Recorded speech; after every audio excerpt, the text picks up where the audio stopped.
Mean राशि वालों, स्वागत करते हैं आप सभी का मीन मंथन यूट्यूब चैनल में। बंधुओं, यदि इस पितृ पक्ष में आप सचमुच में पैसे की बारिश देखना चाहते हैं, हर तरफ से आपके जीवन में पैसे की भरमार देखना चाहते हैं और जीवन के हर एक दुख और कष्ट को अपनी आंखों के सामने मात्र 16 दिन के इस पवित्र पितृ पक्ष में समाप्त होते देखना चाहते हैं, तो आपको करना होगा यह एक छोटा सा काम।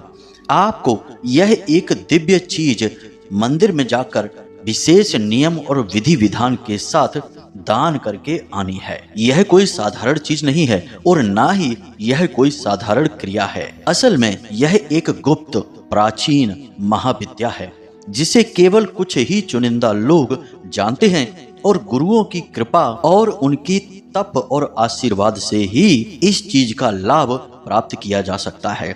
तो इसी गुरु शिष्य परंपरा के अंतर्गत हम इस एक महाविद्या को आपको देने जा रहे हैं, माता भद्रकाली की कृपा और आशीर्वाद से।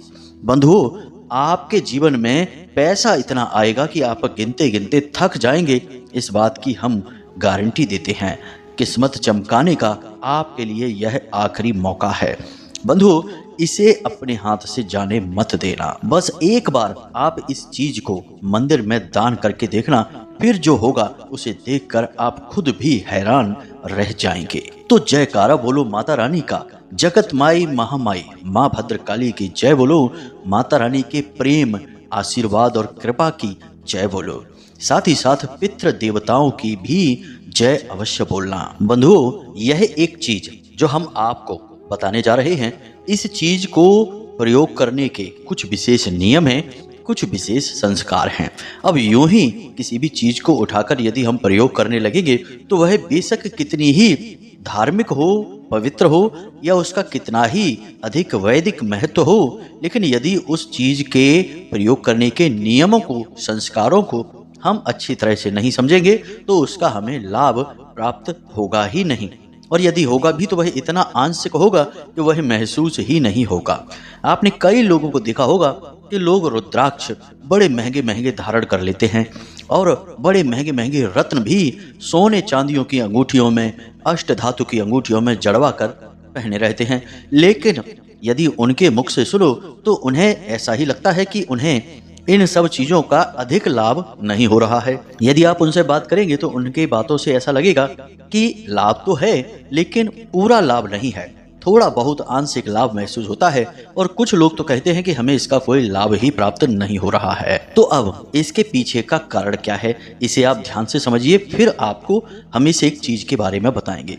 बंधुओं, जितनी भी चीजें हैं जो वैदिक धार्मिक महत्व की होती हैं, उन चीजों में एक विशेष प्रकार की ऊर्जा होती है। अब उस ऊर्जा को प्रयोग करने के लिए, अपने जीवन के अनुकूल बनाने के लिए कुछ विशेष नियम होते हैं। उन नियमों को जब तक हम नहीं जानेंगे तब तक हम उसकी ऊर्जा का सही प्रयोग नहीं कर पाएंगे। यह बिल्कुल वैसा ही है जैसे कि पहले सेल आया करता था, बैटरी बोलते थे उसको, हम टॉर्च में डाला करते थे और हमारी टॉर्च जलने लगती थी। लेकिन यदि हम उन टॉर्च को और बैटरी को एक साथ रखें लेकिन ठीक से प्रयोग ना करें तो क्या टॉर्च हमारी जल जाएगी? कभी हम बैटरी के बगल से रख दें, कभी बैटरी को हम टॉर्च के ऊपर रख दें, या अलग अलग तरीके से खूब प्रयोग करें, लेकिन सही नियम के साथ यदि हम प्रयोग नहीं करेंगे तो जो बैटरी के अंदर ऊर्जा कैद है वह ऊर्जा होते हुए भी उस टॉर्च के बल्ब को नहीं जला पाएगी। तो अब यहीं से आप अंदाजा लगाइए कि ऊर्जा तो हमारे पास है, लेकिन यदि हम उसका प्रयोग करना नहीं जानते हैं, सही नियम हम उसका पालन नहीं करते हैं, तो वे ऊर्जाएं होते हुए भी आपको लाभ नहीं पहुंचा पाएंगी। तो यही हम आपको कहना चाह रहे हैं कि इस एक चीज के बारे में जो हम आपको बताने जा रहे हैं, यह कोई साधारण चीज नहीं है। असल में यह हमारे खुद के जीवन के अनुभव पर भी आधारित है। हमने खुद व्यक्तिगत तौर पर इस एक चीज की शक्ति को महसूस किया है, प्रयोग भी किया है और खूब इससे लाभ हासिल किया है, और हमारे जो विश्वास पात्र हैं, जो हम पर और माता भद्रकाली पर पूरा भरोसा रखते हैं, उनके जीवन में हमने बहुत उन्हें लाभ भी दिलवाए हैं। यानी कि इस चीज के विषय में हम पूर्ण रूप से आश्वस्त हैं कि यह कार्य करती है। परंतु इसके कुछ नियम अवश्य हैं। अब यदि आप उन नियमों को नहीं समझेंगे तो इस चीज का कोई लाभ नहीं होगा। बस तो अब आपने यहाँ तक इतनी बातों को समझा कि हम एक चीज के बारे में बताने जा रहे हैं। पितृपक्ष में इस एक चीज को मंदिर में दान करने का बहुत बड़ा महत्व है। माता लक्ष्मी और भगवान नारायण की सीधी कृपा आपको प्राप्त हो जाती है। साथ ही साथ इस एक चीज के प्रयोग करने के कुछ खास नियम हैं, कुछ सावधानियां हैं, इनके बारे में भी आपको हमें बताना है। तो अब आपको यदि अपने जीवन में सचमुच में अपनी परेशानियों से छुटकारा चाहिए, यदि आप सचमुच में अपने जीवन में खुश होना चाहते हैं, आनंद लेना चाहते हैं, हर काम में कामयाबी हासिल करना चाहते हैं, तो आप इस कार्यक्रम को अंत तक अवश्य देखना। लेकिन बंधु, इन सब से कहीं बढ़कर विश्वास आपको रखना ही पड़ेगा। यदि आप अपने धर्म, अपने भगवान और अपने आराध्य पर ही भरोसा नहीं करते हैं तो फिर आपके लिए यह कार्यक्रम नहीं है, बिल्कुल बेकार है। आप अभी इसी वक्त इस कार्यक्रम को छोड़कर जा सकते हैं। बंधुओं, हमें इस बात से कोई फर्क नहीं पड़ता है कि हमारे कार्यक्रम कौन देखता है और कौन हमारे बारे में और हमारे द्वारा दिए गए ज्ञान के बारे में क्या सोचता है। हमें फर्क इस बात से पड़ता है कि हम जो अपना अनुभव, अपना ज्ञान आप लोगों तक दे रहे हैं वह 100% कारगर होना चाहिए और उसका जो भी प्रयोग करे सच्चे मन और विश्वास के साथ, उसके जीवन में 100% बदलाव आना ही चाहिए। इसीलिए हम बहुत ही विस्तार के साथ, बहुत ही धीरे धीरे आपको सारी बातें समझाते हैं। इस चक्कर में हमारे कार्यक्रम थोड़े से लंबे अवश्य हो जाते हैं, लेकिन यदि आप ठंडे दिमाग से इन बातों को समझेंगे तो हम क्रमबद्ध तरीके से ही चलते हैं और आपको हर एक चीज बारीकी के साथ ही समझाते हैं। लेकिन धैर्य तो आपको रखना ही होगा। आप धैर्य रखेंगे तो ज्ञान का खजाना आपको मिलेगा। बाबा तुलसीदास जी ने भी तो यही कहा है, धीरज धर्म मित्र और नारी, आपत्ति काल परखिए चारी। यदि आप आपत्ति काल में हैं तो अपनी धीरज को भी तो परखिए कि आपका धीरज आपको सचमुच में ज्ञान की राह पर ले जा रहा है कि नहीं। क्योंकि जब आपत्ति काल होता है तब धीरज भी साथ नहीं देता है। धीरज यदि साथ दे दे तो आपत्ति काल तो समाप्त हो ही जाएगा, क्योंकि फिर आप ठहर कर काम करना सीखेंगे, ज्ञान हासिल करेंगे, नया सीखेंगे और जीवन में आगे बढ़ जाएंगे। तो फिर आपत्ति काल काहे का, अपने आप ही चला जाएगा ना। जी हाँ बंधुओं, तो उम्मीद करते हैं कि आप यहाँ तक हमारी बातें, हमारी भावनाओं को समझ रहे होंगे।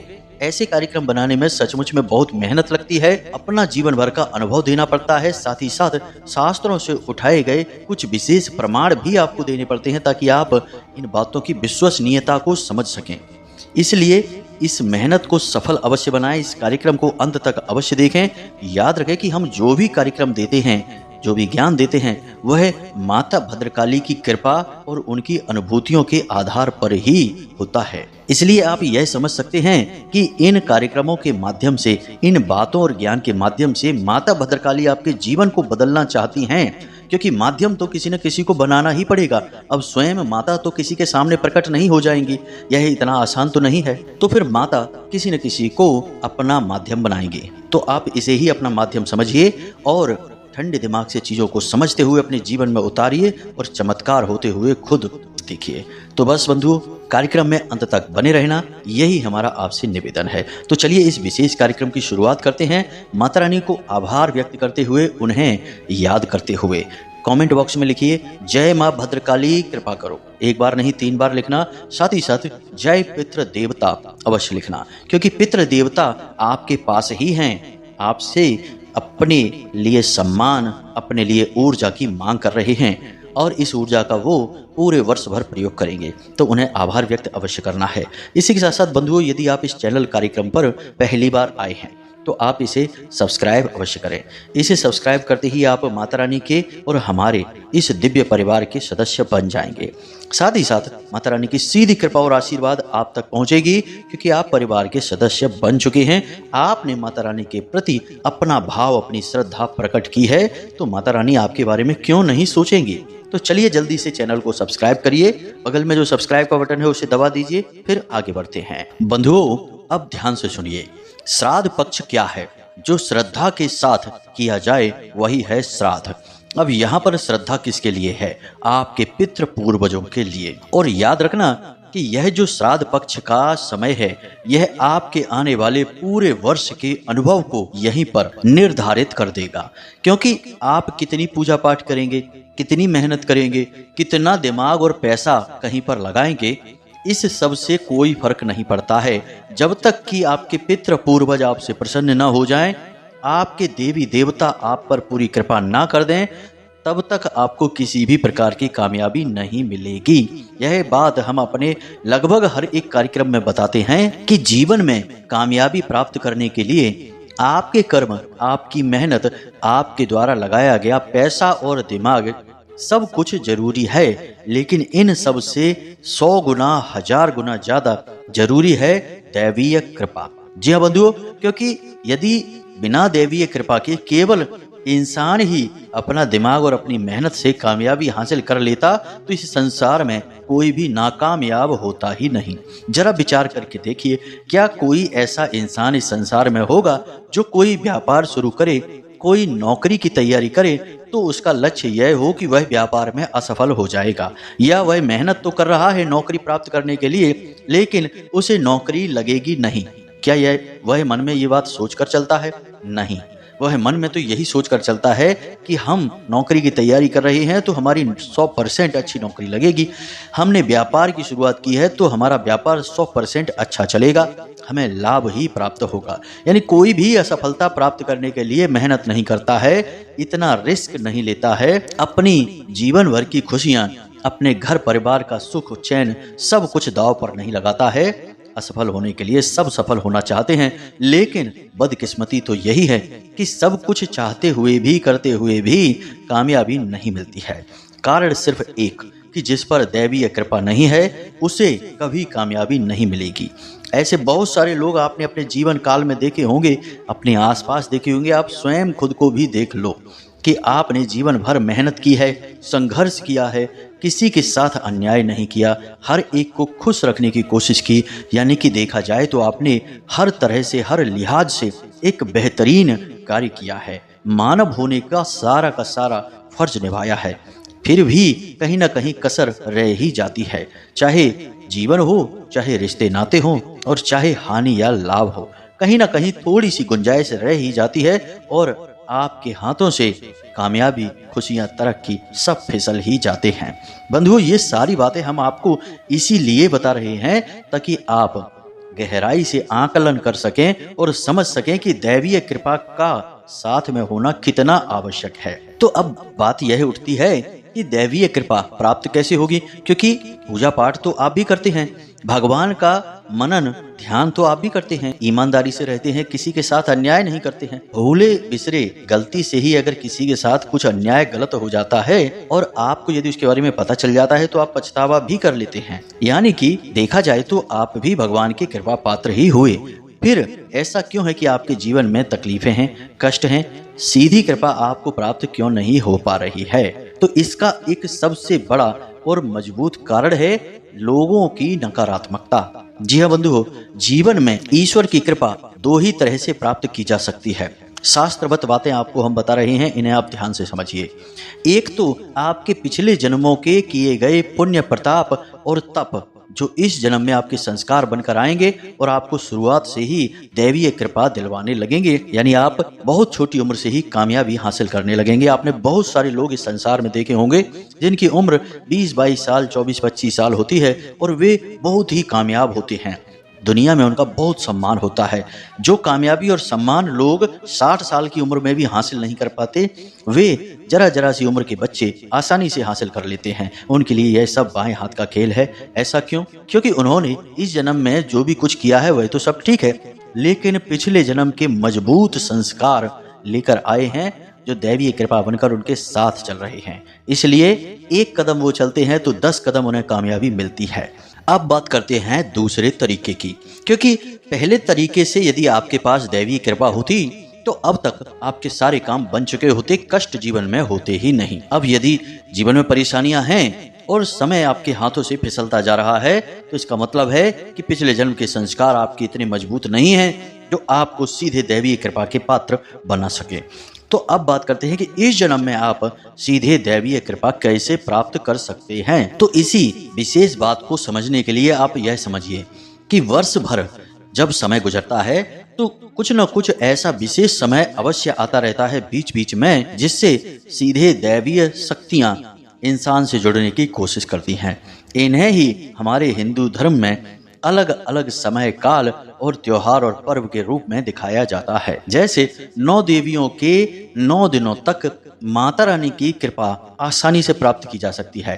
कई बड़े बड़े साधक पूजा पाठ करने वाले विशेष अनुष्ठान साधनाएं करते हैं इन 9 देवियों के दिनों में, जो माता रानी की कृपा तुरंत प्राप्त कर लेते हैं। कम मेहनत में कृपा मिल जाती है माता रानी की। इसी प्रकार पितृपक्ष होता है। पितृपक्ष में पितरों की कृपा बड़ी आसानी से मिल जाती है, यानी कि यह वह समय है जब आप सीधे अपने पितृ पूर्वजों से जुड़े हैं और उनकी कृपा और उनका आशीर्वाद आसानी से हासिल कर सकते हैं। अब समझिए कि आपके जो पितृ पूर्वज हैं वे सीधे भगवान श्री हरि विष्णु के आराधक हैं। सूर्य देवता की उनके ऊपर पूरी कृपा है और उनके खुद के पास भी इतनी अधिक शक्ति है कि वे पूरे 16 दिनों तक यानी पूरे एक पक्ष तक इस सृष्टि का संचालन कर सकते हैं।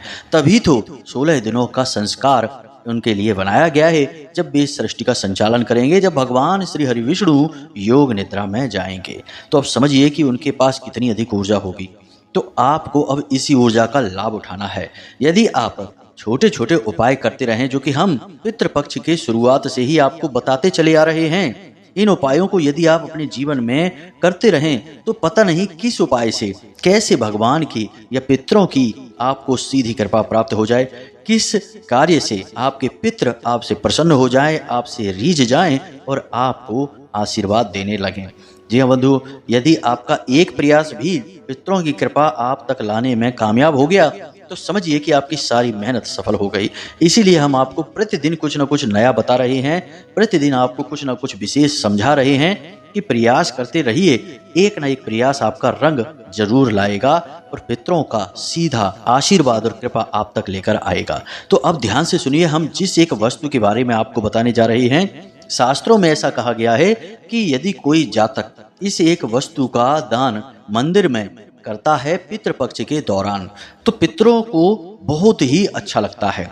पितरों का ऊर्जा वर्धन होता है और पितरों का जब ऊर्जा वर्धन होगा तो फिर पितृ प्रसन्न हो जाते हैं और आशीर्वाद देते हैं। सीधी सी बात आप समझिए कि जब कोई आपकी मदद करता है, आपको भोजन देता है, आपका ख्याल रखता है, तो आपके मन में उसके लिए अच्छाई ही निकलेगी, आशीर्वाद ही निकलेगा, शुभकामनाएं ही निकलेंगी। तो ऐसा ही आपको करना है अपने पितरों के लिए। तो अब ध्यान से सुनिए, हम उस एक चीज के बारे में आपको बताने जा रहे हैं, फिर कुछ विशेष नियम हैं उन्हें भी आपको हम बताएंगे। हर एक बात की गहराई को समझना, बारीकी से समझना, क्योंकि आप लोग गलती यही करते हैं कि पहले तो आप लोग उपाय ही ठीक से नहीं सुनते हैं, फिर सारे नियमों का ठीक से पालन नहीं करते हैं और फिर कहते हैं कि उपाय ने ठीक से काम नहीं किया गुरुजी, आप कोई और उपाय बता दीजिए। तो पहले सारी बातों को बारीकी से समझिए, तो जब आप समझेंगे और उपाय को बिल्कुल सटीक तरीके से करेंगे तभी तो वह कार्य करेगा। तो अब जरा ध्यान दीजिए, हमारे शास्त्रों में कहा गया है कि यदि पितृपक्ष में मंदिर में कोई जातक इन पंच तत्व का दान करता है तो उसे पितरों का विशेष आशीर्वाद प्राप्त होता है और पितृ बहुत ज्यादा ऊर्जावान हो जाते हैं। अब यह पंच तत्व वे तत्व नहीं है जिनसे इस सृष्टि का निर्माण हुआ है, वे अलग हैं। ये पंच तत्व पितरों के ऊर्जा वर्धन के लिए बने हुए हैं। तो जरा ध्यान से सुनिए, सबसे पहले गाय का दान, उसके बाद भूमि का दान, उसके बाद अन्न का दान, उसके बाद जल का दान और उसके बाद धन का दान। यानी यहाँ पर 5 तत्वों की बात की जा रही है, गाय, भूमि, अन्न, जल और धन। अब ये 5 तत्व आप मंदिर में कैसे दान करेंगे? अब आप सोच में पड़ गए होंगे कि भाई हम भूमि दान कैसे करें मंदिर में, हम गाय को दान कैसे करें मंदिर में? तो शास्त्रों में इसका बड़ी ही चतुराई से सुविधाजनक इलाज बताया गया है। प्राचीन काल में तो लोग बहुत अमीर हुआ करते थे। हमारे प्राचीन भारत की बात हम कर रहे हैं, जब राजे महाराजे हुआ करते थे तो लोग बड़ी आसानी से भूमि के किसी एक टुकड़े को मंदिर के नाम कर दिया करते थे, गाय दान कर दिया करते थे। लेकिन अब समय बदल चुका है, तो हमारे शास्त्रों में इसका दूसरा नियम भी है कि यदि आपके पास व्यवस्था नहीं है तो भूमि के स्थान पर आप अपने भूमि की 2 मुट्ठी मिट्टी लेकर आएं। इसी के साथ साथ गाय की यदि व्यवस्था नहीं है तो आप अपनी किसी गाय का थोड़ा सा गोबर का उपला लेकर आएं। और यदि आपकी ही गाय नहीं है तो आप किसी गाय को पहले कुछ भोजन खिलाएं, यानी उसे रोटी खिलाएं, थोड़ा सा चारा खिलाएं, और उसके बाद उसी गाय के गोबर का एक छोटा सा उपला या कंडा कहते हैं जिसे हम, उसे लेकर आएं। तो यह हो गया गाय का और भूमि का। अब बात करते हैं अन्न की। तो अन्न के लिए आप अपने खेतों में उगे हुए 2 मुट्ठी गेहूं लेकर आएं। अब कुछ लोग ऐसे होंगे जिनके यहाँ खेती बाड़ी नहीं होती है, तो आप खुद के पैसों से खरीदे हुए गेहूं 2 मुट्ठी लेकर आएं।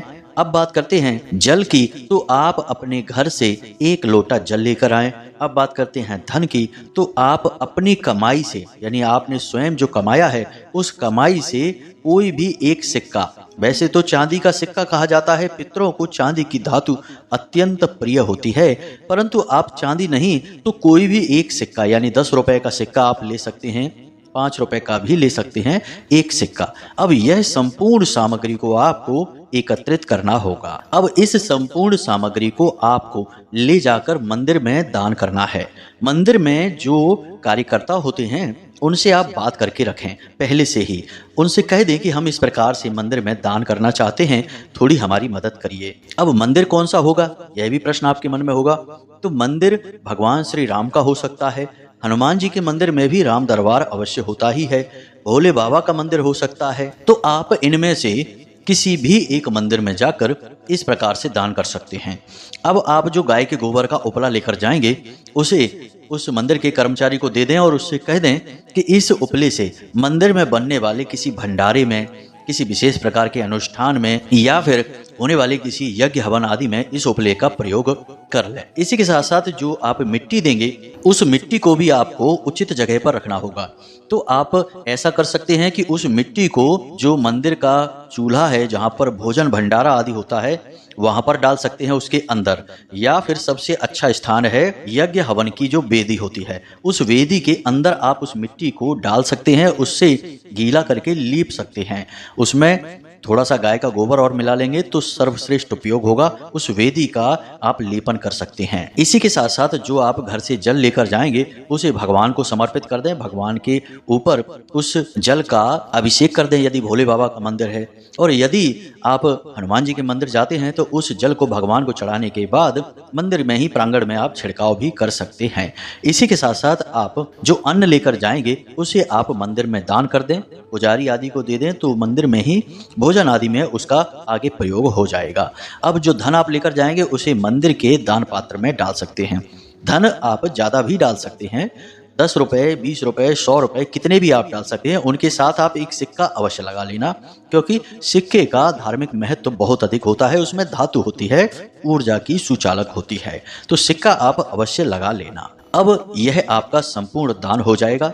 अब आपको कुछ भी नहीं करना है इसके अलावा, बस इस दान को करते समय आपको अपने मन में यह भाव रखना है कि आप अपने पितृ पूर्वजों को ऊर्जावान बना रहे हैं, उनके हित में और उनके उद्धार के लिए भगवान से प्रार्थनाएं कर रहे हैं। बस इतना सा आपको करना है। अब बाकी जो आपको नियम और विधि विधान है वे पूरे पितृपक्ष मानने चाहिए, यानी कि किसी जीव की हिंसा नहीं करनी है, किसी को प्रताड़ित नहीं करना है, किसी का हक नहीं मारना है, झूठ नहीं बोलना है, और हो सके तो संपूर्ण पितृपक्ष आपको पूर्ण ब्रह्मचर्य का पालन करना चाहिए। जमीन पर शयन करें तो सर्वश्रेष्ठ रहेगा, वरना कोई बात नहीं है, चलेगा। इसी के साथ साथ व्यसन से दूर रहें, यानी अधिक ना सोएं, मांस भक्षण ना करें और शराब आदि का भी सेवन ना करें, जुआ शराब से दूर रहें। इन सब नैतिक नियमों का आप पालन करें। बस इतना आप कार्य कर लेंगे तो आपके पितृ तुरंत ऊर्जावान हो जाएंगे और आपको शुभता का आशीर्वाद देंगे। आप इस प्रयोग को एक बार करके अवश्य देखना, बहुत ही शक्तिशाली प्रयोग है। हमने खुद ने भी इस प्रयोग से कई बार लाभ लिया है और कई लोगों को लाभ लेते हुए देखा है। यह प्रयोग जब आप करेंगे तो आपको दूसरे दिन से ही जीवन में अंतर महसूस होने लगेगा। जी हाँ बंधु, सकारात्मक ऊर्जाएं आपको घेरने लगेगी और आपके जीवन से नकारात्मकता अपने आप धीरे धीरे दूर होने लगेगी। तो उम्मीद करते हैं बंधुओं की जो भी जानकारी हमने आपको दी है आप इसका प्रयोग करके अपने जीवन में लाभ अवश्य ले पाएंगे। अब यदि कोई प्रश्न आपके मन में उठता है तो आप कमेंट करके पूछ सकते हैं या फिर व्हाट्सएप नंबर पर मैसेज करके भी पूछ सकते हैं। डिस्क्रिप्शन बॉक्स में व्हाट्सएप नंबर है। इसी के साथ साथ आपसे निवेदन है कि आप हमेशा हंसते रहिए, मुस्कुराते रहिए, जीवन में सकारात्मक रहिए, भगवान में अपनी आस्था और विश्वास हमेशा बनाकर रखना और दिन में एक बार मंदिर अवश्य जाना, क्योंकि आपका उद्धार भगवान की कृपा से ही होना है। तो मिलते हैं अगले ज्ञानवर्धक कार्यक्रम में। प्रेम से बोलिए जय माई की, जय मां भद्रकाली। माता रानी आपका कल्याण करेंगी। धन्यवाद।